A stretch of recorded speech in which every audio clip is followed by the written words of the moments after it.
Welcome to the Daily Tea with me, Kamal Ahmed. And me, Camilla Tominey. And we should also say welcome to Daily Tea regular Gordon Rayner, who has interviewed Rupert Lowe. You can read that on the Telegraph website now.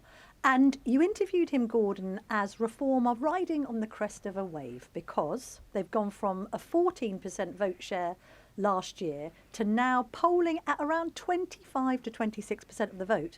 But it's significant because if you look at the latest YouGov survey, that basically puts them at the top of a voting intention poll for the first time ever, not just ahead of the Conservatives, but also ahead of Labour. Can we just land as how significant that is, given that Reform wasn't even a twinkle in Nigel Farage's eye, even 2 years ago? It's really remarkable that they are now leading out of the main parties. Yeah, and it's something which, if you speak to any Tory or Labour MP, if you'd spoken to them a few months ago, they would have just dismissed that as a possibility. If you speak to them now, they will come up with lots of reasons why it doesn't really matter, why it's not real, that people won't take them seriously when it comes to the actual election. But you can't ignore it as a fact. These are proper, YouGov opinion polls. And Reform have come out on top. And if Labour and the Tories are not worried about that, then they need their heads examined, don't they? They are telling fibs if they say they're not worried. Before we go into what Rupert Lowe actually told you, should we just do a little potted history of who this man is? Kamal, we're saying that he's the architect, really, behind the scenes of the Reform movement. Maybe he's most familiar in terms of recent news lines, because when Elon Musk attacked Nigel Farage over Tommy Robinson, basically saying that Reform and Farage should be behind Robinson, he then cited Rupert Lowe as somebody who should be leading the party. Absolutely. And to your point, Gordon, as you say, some Labour MPs or Labour supporters or in the Labour Party might be saying it doesn't really matter. But the smart people in Labour, they know it's not just about Nigel Farage. And I spoke to a cabinet minister about this a few weeks ago. It's not just Nigel Farage, but they named two other people in the new Reform Party who did genuinely frighten them in terms of what they might be able to do in elections. One of those was Zia Youssef, the new chief executive of Reform, self-made millionaire, tech entrepreneur who is now driving Reform's organisation. And the other was Rupert Lowe. And why they identified Rupert Lowe was because he has actually run things. He's former chairman of Southampton Football Club. He's had a successful business career. And where Nigel Farage has the political charisma, he can connect with people, he makes the big speeches, he's the Mr. Razzmatazz, he knows how to pick the subjects that really get people to notice him and engage with him. Actually, winning elections is often the hard yards of getting the right candidates in the right places, running your elections slickly. That's what the Liberal Democrats learnt at the last elections. It's the operation that really matters. And with Zia Youssef and Rupert Lowe, and this is why Rupert Lowe is so significant, Labour is now worried, serious Labour people are significantly worried that this is a different threat. I would say this is a threat as high as the threat of the Social Democratic Party with the split in the left in the 1980s. This is the first time they've really been threatened by a whole new party. What's this guy like, Gordo? Well, he is extremely zealous, he's extremely passionate. He's one of those people that we've all come across them, I think, where you meet someone who is a businessman that runs their own business, that has sort of got this sort of wellspring of frustration about the government and about bureaucracy that's built up inside them. And then if you meet them socially, they'll sort of pin you into a corner and then just rant about how awful the government is and how everything's wrong and it should all be done like this and I know how to do, And he's finally got into Parliament and he's able to look under the bonnet and see what's going on. And he very much believes that he has answers to a lot of the problems that the country is facing at the moment. He's very serious about Reform's chances of winning the next election. I think he genuinely believes they could be in power. Yeah, let's listen to that, because he's unequivocal on it. I mean, some people might say you're dreaming. He's nailed his colours to the mast. What is your forecast for how the next general election will play out? You've already said you think Reform will win. But can you just sort of talk me through how you think that will play out? Well, I think Reform will win. I actually voted against proportional representation, even though intellectually, as a party, we support that long term. But I think in the short term, it's crucial we have first past the post because we can actually win the election. Once we go over 31% of the vote, and as you know, we're polling somewhere around between 25 and 26%. That's the official polls, and these are polls that have often not gone in our favour. I actually think that understates the support. So we've got a lot of young people who quite rightly have identified the fact that their future is extremely linked to change and to an improved, more accountable way for government to function. So, it's all very well for the baby boomers who've probably done extremely well, who live in the best streets, who have all the money, who are getting their pensions. As we know, the state pension is a fraud, it's a put and take scheme. And these poor young people, who there are fewer of them than there are the baby boomers, the chances are that when they come to retire, they will be retiring at a much older age than people retiring today. So in a way, there's a sort of schism opening up between the young and the old. And I think the young can see that they need more representative, more sort of long-headed leadership, which is going to try and put their interests somewhere near the top of the agenda, whereas at the moment, I think, they're probably feeling a little bit unloved. So, and they are joining up in big numbers, which is fantastic. So we're not a party of the fossils like everybody has always accused us of being. What are the current membership numbers? We're near 200,000. I mean, we're there was that spat between Nigel and Kemi. Yeah. We've, I think, left the Tories in our wake quite comfortably, and people are signing up. The key question for me is, if we win the election, are we going to be ready? Will we have the structure? Will we have the policies? Will we? So there's a huge amount of work for us to do to get all that right. Yes. You mentioned 31%. Why is 31% a significant number? Well, because I think once you start going over 31%, the dynamics of first past the post mean you win loads of seats. So I think we're going to win. I'm pretty confident we'll win most of the red wall seats. Your opponents obviously say that Reform is just a party of protest. They say it's a one-man band. Nigel, what do you? You've already said that you need to do a lot to become a party that would be ready to govern in 4 years' time. What do you need to do, and what are you doing to make that happen? I'm not sure how you can call us a protest party when we're leading in the polls. I mean, when do you morph from being a protest party into being a leading party? That's part of the question. For you. It's because people think that at the moment there are only 5 of you in Parliament. You have a huge number of votes, as you've said, but it's you refer to it yourself. You need to become a party that people take seriously as a party that can govern, as opposed to a receptacle for people's disgruntlement. Have you read our contract with the people? Not for a while. I have read it. You need to reread our contract with the people, which again, I wrote part of. But it's about people as well, isn't it? It's about having a lot of serious people in the right places. That's in the contract with the people. So I'm absolutely adamant that we have to get our policies right. Yeah. They have to be libertarian policies, basically based on common sense. So our theme is common sense, Gordon. That's what we haven't got in Britain today. So I don't now think we're a protest party. I think we are a party who the British people have finally, they're very phlegmatic, they're very good people. And as I say to them, don't expect the 5 of us in Parliament to make all the change. We're not Charles Atlas holding up the entire show. Challenge any form of petty bureaucracy that you come across. Challenge it legally. Don't let them get away with it. Get in their faces, ask questions, ask them to justify what they're doing. And that doesn't matter whether it's local government, whether it's national government. I think people have got to start being proactive. Now, if you call that protest, I don't. I call that holding government to account. You're very into personal responsibility, aren't you? I am. I like the individual. I love the individual. I think the individual is a very good unit. Everybody finds their own level. Everybody, and again, we employ lots of people. I've given you a book on our family business. That's one of our businesses. You know, we've got lots of people who work for us. There is no way that an individual normally treats another individual in the wrong way, they all work together because it's in their collective interest to do so.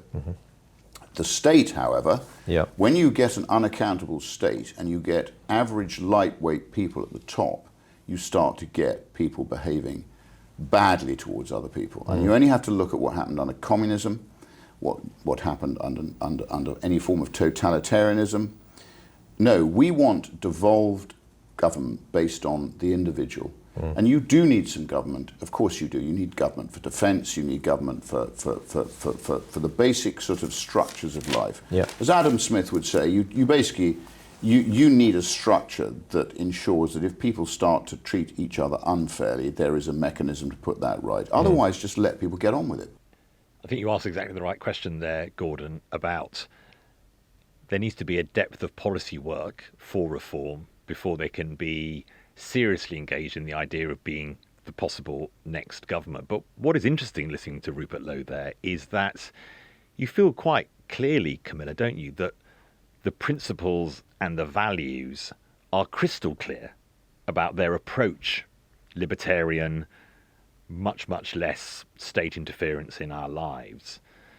But that they do need that next stage, which is the deep policy work on policies that actually work. And the challenge always for parties like Reform is you want to have less state. So what do you do less of? Yes. I also found interesting him absolutely trying to hone in on the youth vote, which I think is interesting, probably borrowed from Trump's success over in the US elections. This idea of the new right, broadcast becoming popular, young men increasingly veering towards Nigel Farage, that he wants to weaponise. He doesn't want to be seen as a party of boomers. But then you did try and drill into policy. Yeah, I think there was several really interesting points in those clips there. One of them was the extent to which they're already thinking about what percentage of votes they need to get to win seats. I thought it was fascinating that he didn't bang on about proportional representation, which is what Nigel Farage tends to do. Farage has this sort of grievance about the electoral system that he says has sort of cheated them. Rupert Lowe is very much, no, we can win with first past the post, right? Now, I'm not sure they can, because I think there's a credibility gap, as Kamal is saying, and I think that will still be the case at the next election. I think that what they need to be doing, and maybe the Tories need to do this as well, is leaning very heavily into the idea of a Tory reform coalition. And I think that if you're Reform, and you know that people are going to think, well, hang on, there's only 5 of them, how on earth do I trust them to actually form a government if we are seriously talking about that by the time of the next election? Then what's going to give people confidence to vote for Reform is if they think, well, really what will happen is I'll get a Reform MP, somebody else will get a Tory MP, they'll all get together, and the Tories have got lots of people with experience, and therefore I feel more confident that between them they'll have enough experience and enough people who have some, prior knowledge of what it's like to run departments, etc., rather than saying we're going to win outright and here's just 5 people that we can point to.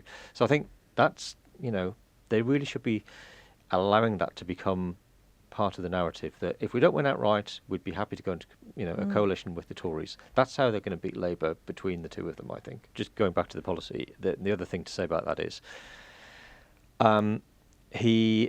I think he very much tried to dodge that question. I did try several times to get him to talk about what they would do about things like education, the NHS, and there's a lot of, well, here's things I don't like, and here's what needs to change. I didn't hear a lot of, and this is how we would do it. Now, the Tories are doing the same thing. They're also saying we need time to decide what these policies are. We need them to be fully formed before we announce them. But I think that they are a long way away from knowing what they think and what they think the answers are on some of those big things like education, the NHS, even social care. I mean, Rupert Lowe has a care home business, and he was quite sketchy on how you fix social care. So there's a lot of work to be done, as he said. We're going to get onto whether the Tories and Reform can actually form a pact or a coalition, but let's just listen to him on reducing taxes and indeed his views on the civil service, because frankly, he's channeling his inner Liz Truss on these issues. But presumably, you don't think we should have zero tax, so because schools, bin collections have to be paid I didn't for. say zero tax. No. But what I was going to ask was, what would you set the level of taxation at if you became Chancellor? Well, what you first of all have to do is identify what is the job of the state. And if you're an Austrian school economist like me, the state's job should be minimalist. Yeah. What's happened is it's become a sort of handout machine. And if with the questions I'm asking in Parliament, we are actually discovering quite how much of a confetti machine the Department for Work and Pensions is. It's handing out things which it shouldn't be handing out to people it shouldn't be handing them out to. Yeah. And I'll tell you, I think the questions we've asked, we don't always get the answers, because when the answers are too shocking, we don't get an answer. Yeah. And there's quite a lot we don't get an answer to.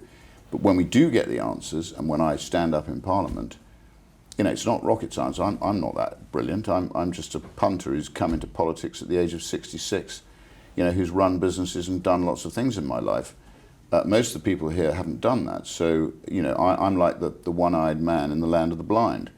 But the point is that, at the end of the day, we are not seeing a state that is as accountable to the British people as it should be. And they are crushing aspiration. They are overtaxing the private sector, and nobody's holding them to account. Now, when I say I ask the questions, I don't think the front bench ministers know the answers to those questions. And when they answer them, I think they look shocked. Yeah. The civil service knows the answer to those questions. They're very well aware of what's going on. So actually, I believe the civil service is the cancer at the heart of Britain that needs to be exorcised. It is not doing what it should be doing. It is not serving the interests of the British people. Those interests should be put at the top of the agenda. Currently, they're being put a long way down the agenda. And I find that quite extraordinary, Gordon. I don't understand what society would do that. Do you? I find it incredible. Yeah. Just to go back to the question of tax, I mean, you say you've come into politics at the age of 66. Not quite, because I stood you've been for the an referendum MEP. party. You've been an MEP. No, I stood for the referendum party, but I've come into Parliament. And you have been an MEP. I've been an MEP. So you must have, you've thought about this for a long time. Do you have any sort of parameters of where you think, let's say, income tax should be for a start? Well, the first thing you've got to do is identify what functions the state fulfills. You've said that, but do you have...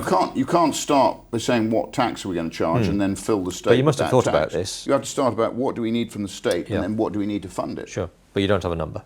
I don't have a number because I haven't reviewed what the state, but it's a lot lower. Okay. So if let's say, to give you an answer to your question, let's say the state currently is nearly accounting for 50% of GDP. Yeah. My view is it should be accounting for less than 25% of GDP. Okay. So if that's the case, then you need to charge far less tax. Yeah. And what that means practically, Gordon, is you leave more money in the hands of individuals to decide how they want to spend the money. Yeah. If Reform did form a government, if they were in power, what would their priorities be? I mean, I think we know about immigration, but I think people are interested in knowing what your priorities would be beyond immigration. Well, if you read, again, this is why I urge everybody watching to read our contract with the people. But you tell us. We called it a contract with the people because all the other parties break their manifestos, so we thought we called it a contract. But I mean, look, there are things like student debt. To give you some examples. Student debt is basically interest being charged, I think it's something like 7.5% on student debt.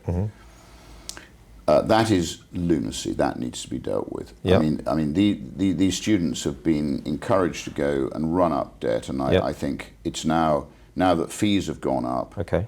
They're running up something like £50,000 of debt by the time they leave university, and then they're being charged this ridiculous interest rate. I think Theresa May. So get debt down on student debt. That's important. Give me another bullet point.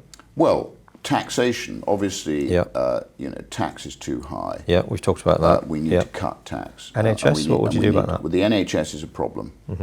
As you know, the NHS, and I think a lot of our problems do stem from post the Second World War, where we had this, as you know, Churchill got voted out very quickly after the war, and we ended up with the genesis of the welfare state. Although he helped to create it. I think that the reasons for that were quite understandable. We'd fought 2 world wars. Lots of people had died, and it was considered that rather than being elitist, it should be more inclusive. So we ended up with the NHS, which at the time, as you probably know, was a good idea. But as we all know, at the time, people didn't live very long. Yeah. So national insurance was fine, and actually the government probably ended up with a surplus. But gradually, as people have lived longer and longer and longer, and as the state has become less and less efficient, and as GPs have been undermined and administrators have been pushed to the fore. But what's the answer? The answer is it needs total reform. Now I don't have the answers, but this is what we need to refine, and this is what we are going to refine in our policy document. Okay, so you'll have an answer by the time of the next election. We are on looking at pensions. We're looking at everything. I think, Gordon, you are revealing their biggest issue, which is the inability to start laying out a sort of policies that show what they would do and what they wouldn't do. And also, their big thing is we don't sound like other politicians. But there, Gordon, you got him to sound just like every other politician who doesn't answer your question, tries to put back to you a different answer, not to the question you asked. And you went back 2 or 3 times to the same thing, and he said the same point. Now, yes, of course, the civil service could be more efficient.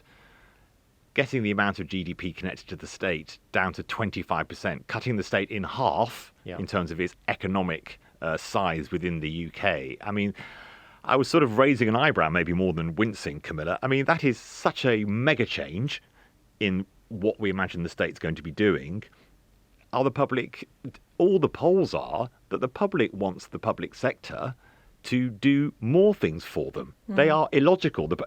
There you are. The state's voters, too big, but I still want stuff done for me. Yeah, and I want the NHS to be, more available. I want all this. And now, of course, a lot of that is about efficiency. But there is this sort of problem at the heart of the reform offer is it will be detail that they will need to get to over the next years. Yeah, and you can say that about the Tories as well. We've only really just had Kemi Badenoch's first big policy announcement, haven't we? So, and that Let's was on say migration. what that is, because it's interesting it's on migration, because it's positively Faragean, isn't it?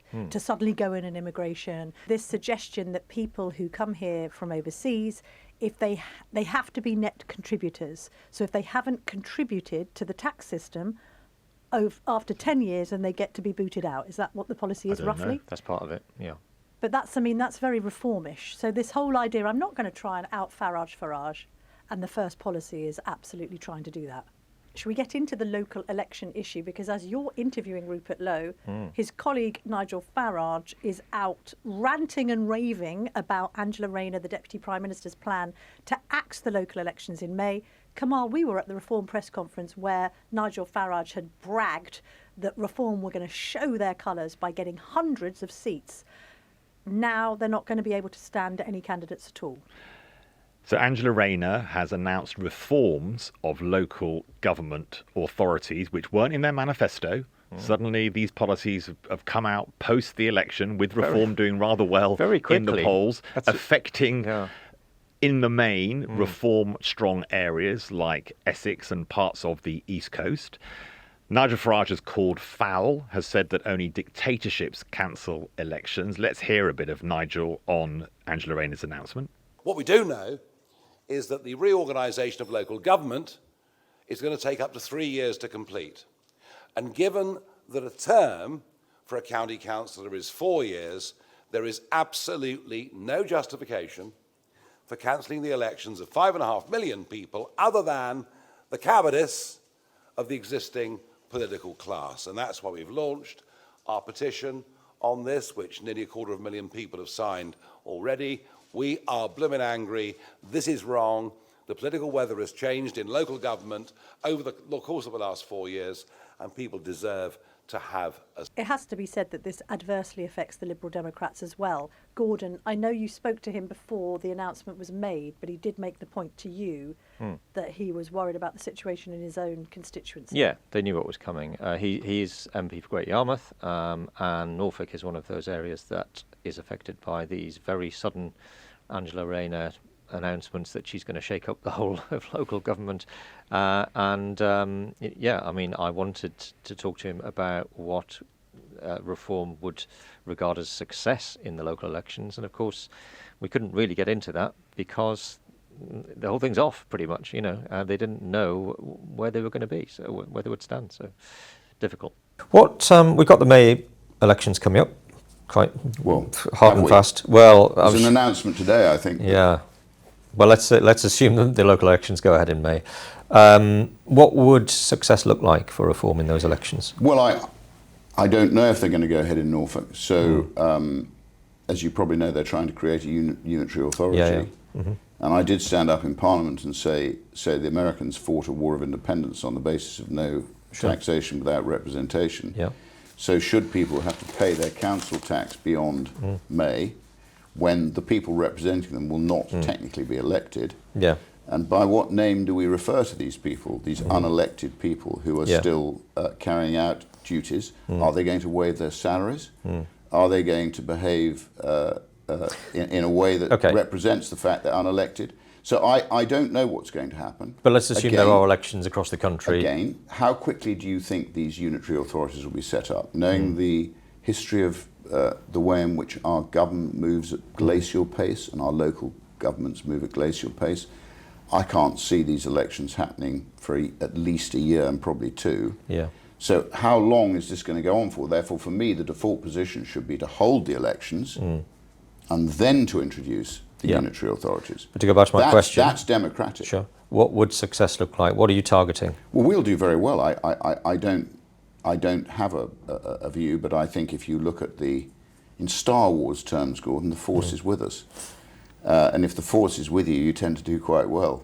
Well, the Force is no longer with them, although the jury's out on how adversely this does affect Reform, because Reform can now pivot, as the Brexit Party did in the face of calls for a second referendum, into this space of, we're standing up for you in the face of an aberration of democracy.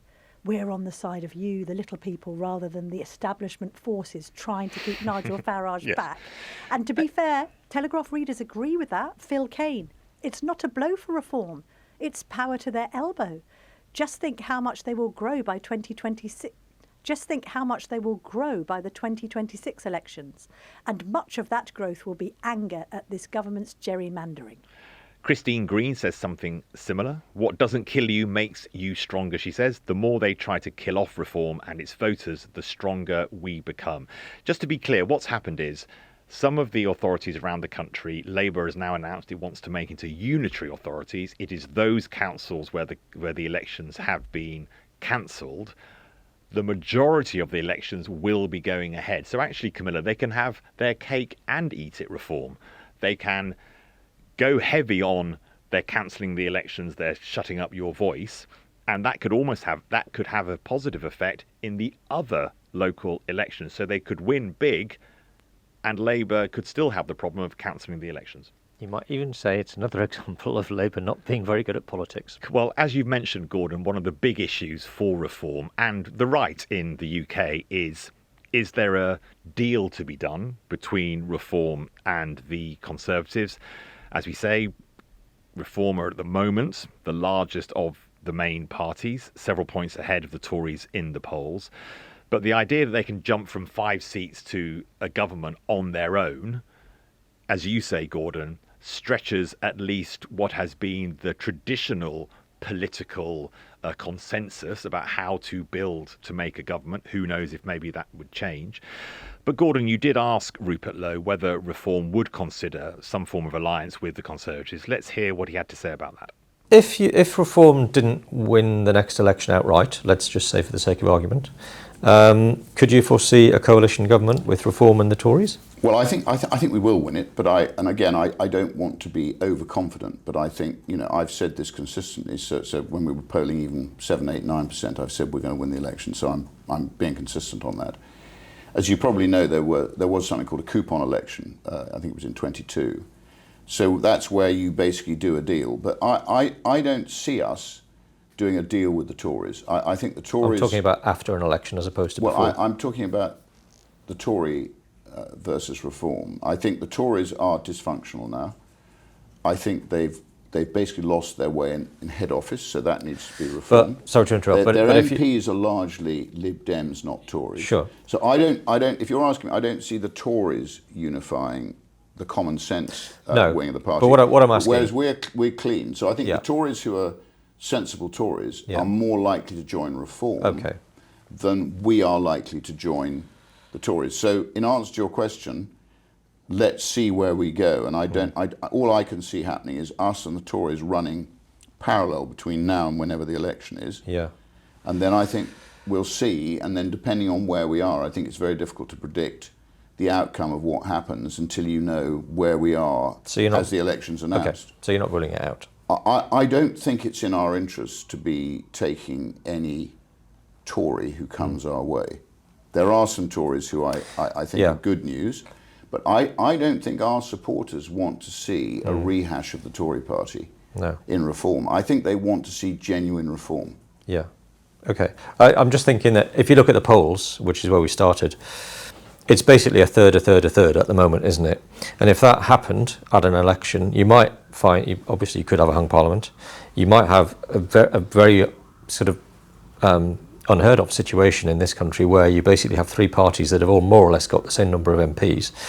So in that situation, the most likely way of forming a government would surely be the Tories and Reform going into coalition. You're not going to go into coalition with Labour, But that's all. and It's nor all, are it's they. all sort of that's all conjecture, really. I mean, It is, at the but- end of the day, we're not at the election. I mean, do I think Starmer will last his full term? Probably not. I mean, I think the way they're going, he may not be there. Yeah. And then God knows who they would appoint if he Yeah. weren't there. I mean, All right. I personally think having this voice coach Yeah. over COVID, Yeah. the guy should resign. I think it's Yeah. quite extraordinary. Yeah. Not only did the voice coach not make any difference, but what was she doing going there on? I gather it was on Christmas Eve. Yeah. Who knows what he was up to? I mean, right. the guy, in my view, is a duplicitous human being, and he shouldn't be leading the country. That's my opinion on Keir Starmer. Yeah. Yeah. So, I mean, I mean, human rights lawyers, as you know, I'm on the record as saying it's another industry that pork barrels a living on the back of a productive society, and they're Yeah. a bloody nuisance. Yeah. So, I think we have become, you asked me, have we become lazy? We've become dysfunctional because we've got all these, bit like in Gulliver's Travels, he was held down by all these sort of, the Lilliputians, I think it was, who Yeah. tied him down with all Yeah, these, yeah, yeah. and that's what's happened to productive Britain. We're being tied down by a state that has become our enemy. Yeah. All right. So, Yeah, so look on the Tories, we just got to keep going. And All right. we did give the Tories an 80-seat majority last Yep. time. And I'd like to ask you a question. What do you think they did with it? Well, Kemi Badenoch says they didn't do anything and people were right to kick them out. So there's, I suppose, them. So how many answer. plays with the toy set do you think they deserve? I mean, Labour are doing their best to destroy their own rural vote. Look at what they've done, Gordon. I mean, in a short space of time, they have alienated the pensioners, they've alienated the farmers, they've alienated small business, they've alienated the education sector. And, they are, in my view, not putting the interests of the British people at the top of the agenda, and they deserve to be punished for that at the next election. Yeah. Equally, the Tories deserve to be punished for doing absolutely diddly squat with an 80-seat majority that we helped them win last time round. In fact, less than nothing. So the Uniparty, as I call them, have failed us. They aren't holding the civil service to account. The civil service is out of control. It's far too big. There are far too many of them. Their pensions are far too big. And they're dysfunctional. So ultimately, the ministers are supposed to hold the civil service to account. That's not been happening. So we've got to reform the way in which we're governed, and we've got to start putting Britain at the top of the agenda, and we've got to start learning from what's happening in America. And if we don't, then, as a country, I fear for us, frankly. In what way? We have the best people Yeah. by a long way. Okay. And that again is a function of history, because a lot of good people were persecuted in Europe, and a lot of them came here because we've always been a very tolerant country. Yeah. But we're losing them, Gordon. They're going. There's 2,500 people queuing to get into Monaco as we speak. There Yeah. are people going to Dubai. There are people going to Greece. There are people going to Portugal. There are people going to other places, Mauritius, other places where talent is wanted, wealth is wanted, and ability is wanted. And these are the rainmakers. These are the people who drive the economy. And they're being driven away by they're tax. being driven away. You're saying. Because what's happened is the state has become the enemy of the people. The state is supposed to serve the people, but it has become a rapacious enemy. It's taking their money, it's taxing them too much, it's destroying the private sector, and ultimately, you know, we are led by a front bench that has got virtually no business experience whatsoever. They are amateurs. They're rank amateurs, the whole lot of them. And a lot of them have been poisoned by this, you know, this view that socialism is good. Let me tell you, socialism is a poison. And, you know, why has this country, why do they think it's okay to tax people who are contributing and give it to people who aren't working for it? And by the way, we've got a lot of very clever scroungers who know how to work the system.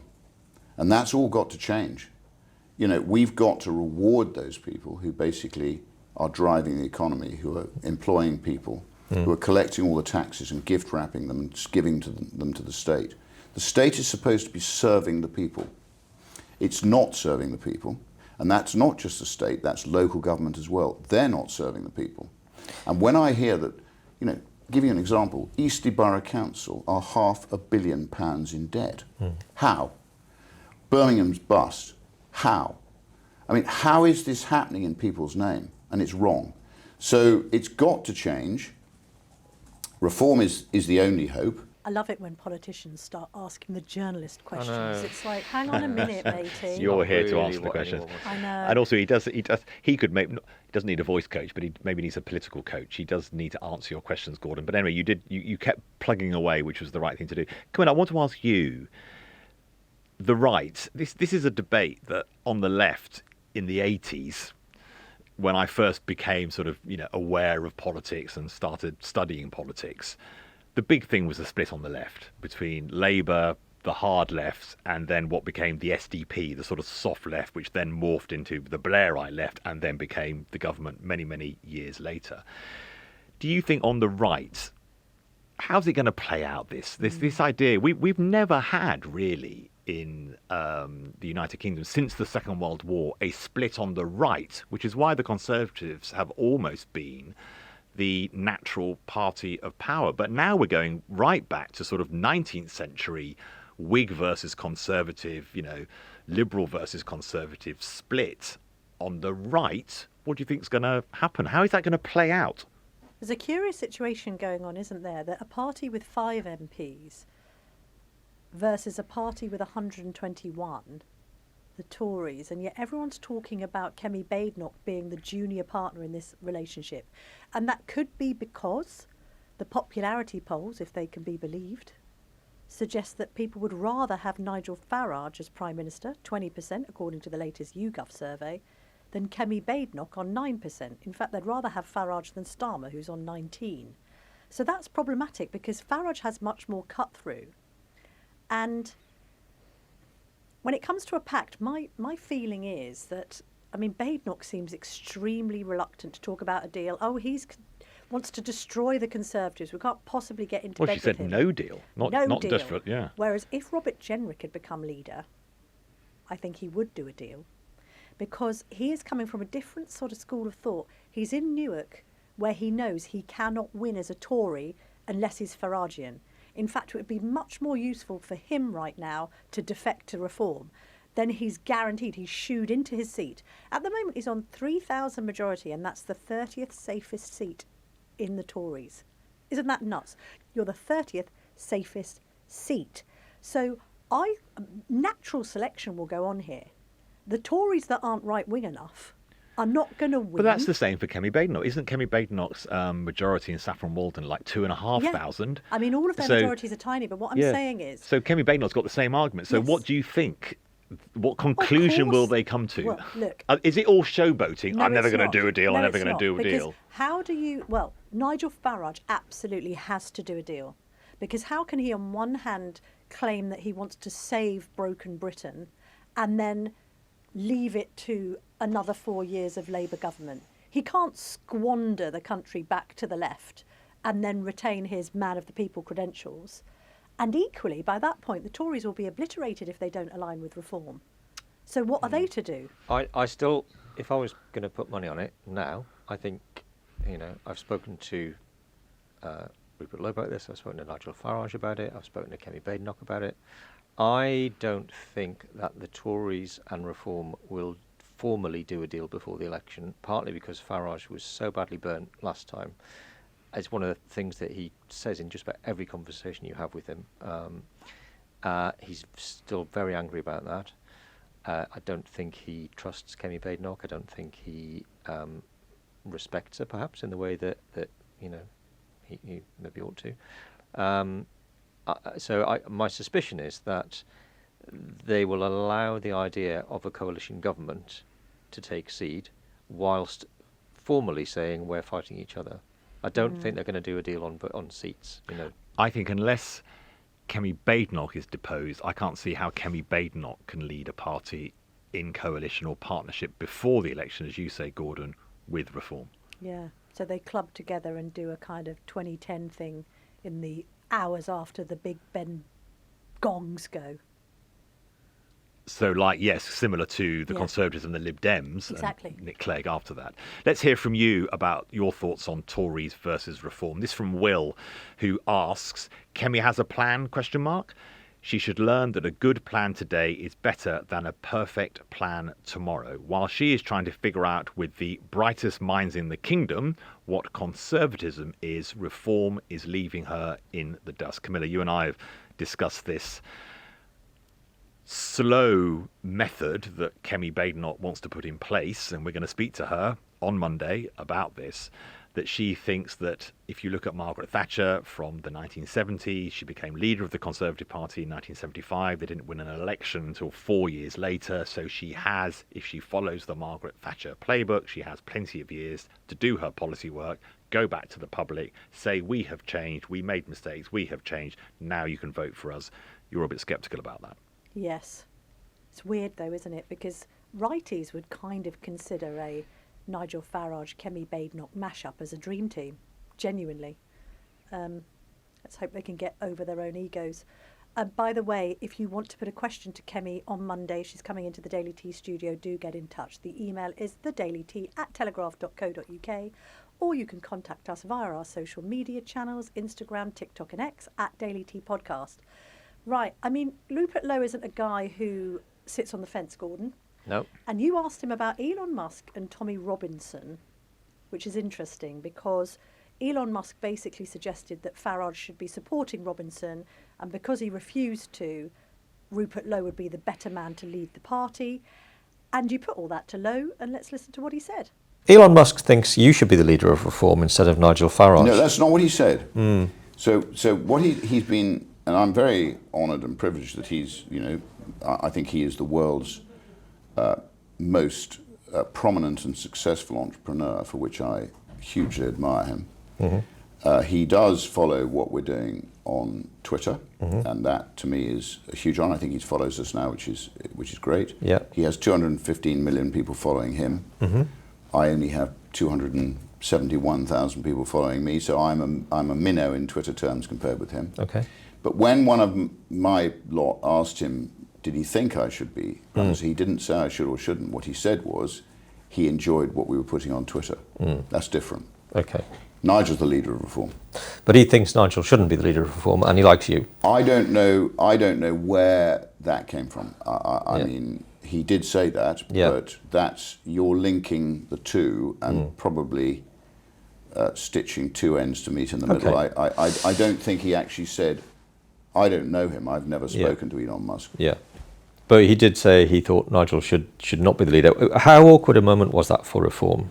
Well, I put out a statement, that day, and I put out a statement supporting Nigel. I put out a statement supporting what Tommy Robinson had done on these wretched grooming gangs. He was in the same statement. You've probably seen it. Yeah. Very carefully worded. I think he's not given the credit he deserves for what he's done on this vile Tommy Robinson stain on our history. There's these Pakistani rape gangs, Gordon, an absolute disgrace. And they still haven't yet been dealt with. It needs to be exorcised We'll from Britain. We'll come on to the grooming gangs. I'm absolutely irritated beyond belief about it. We'll come on to that. You've mentioned Tommy Robinson. Regardless of whether you agree with his position on grooming gangs, is it smart politics for you to in any way sort of stand alongside him or give him credit for anything? I'm not standing alongside him, and I've said consistently, I was on Michelle Dewberry on GB News on Monday. But you said he's not being given credit. Render unto Tommy Robinson what is Tommy Robinson's, and render unto reform what is reform's. But that doesn't mean to say you don't give credit to people who've actually done good work on something. Now, I don't know what Tommy Robinson's done. But he's a vile man, isn't he? Hang on. I've said he's not right for reform. He himself says he's not right for reform. So you can try and make as much mischief as you want, but the fact of the matter is, we aren't going to come together. But that doesn't mean to say you don't give people credit for what they've done well. I think our judiciary has been probably slightly captured. I think what's happened in Britain is that, you know, our establishment have become very concerned about being called racist. They've become very concerned about the sort of multicultural post-war experiment. And at the end of the day, they've allowed the growth of Sharia courts, which I think is a disgrace. If you come to this country, Gordon, you live by our laws, we're all equal under the law, we cannot have Sharia courts. I think there are 92 of them across the country. It's a disgrace. What it is people basically abrogating their own responsibility for dealing with issues. That's what it is. And I'm sorry, it's got to be tackled. It's got to be dealt with. Okay. And if it isn't dealt with, it's wrong. So I can only judge by what I see. And I've got, funny enough, today we've got one of the victims of the grooming gangs coming to see us today. I get lots of people now speaking to me. I've just given some money to the Maggie Oliver Foundation because I think this is such a blot on our history. It has not been properly dealt with.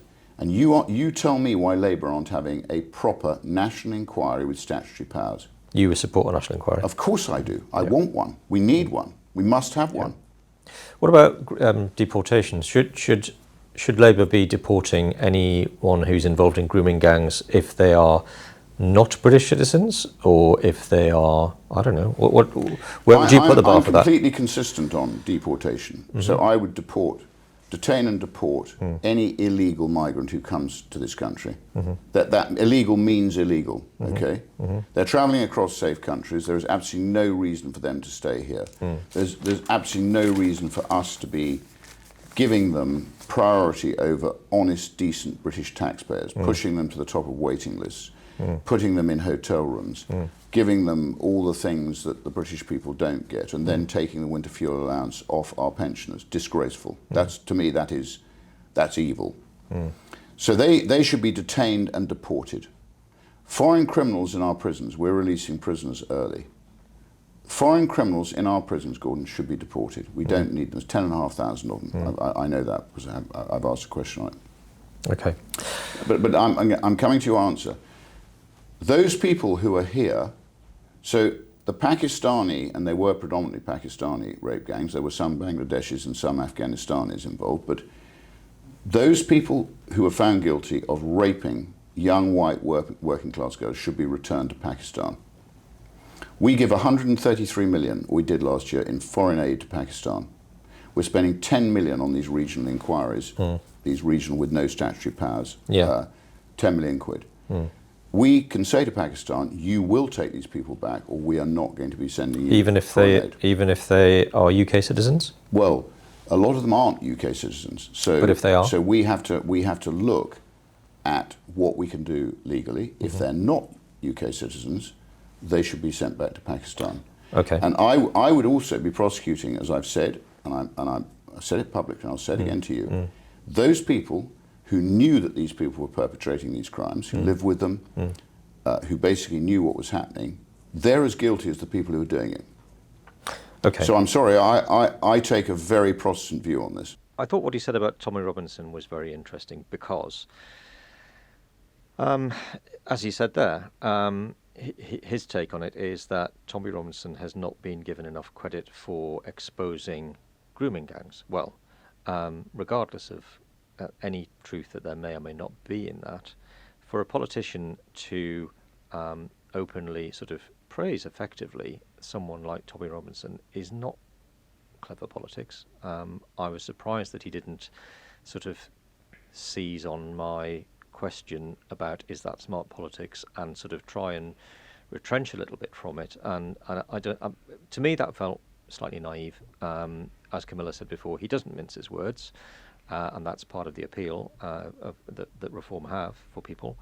But I don't think there are many politicians, Nigel Farage obviously included, who would have gone quite so firmly on, Tommy Robinson isn't all bad sort of thing, which is effectively the message.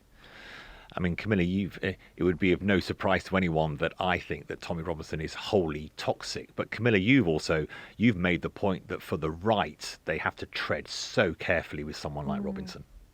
I mean, on one hand, what benefit is there to Lowe to align himself with Robinson? Because anyone that's aligned with Robinson is probably already on Lowe's side of the political argument. But then you could argue that Robinson's reconstituted himself as some kind of working class hero.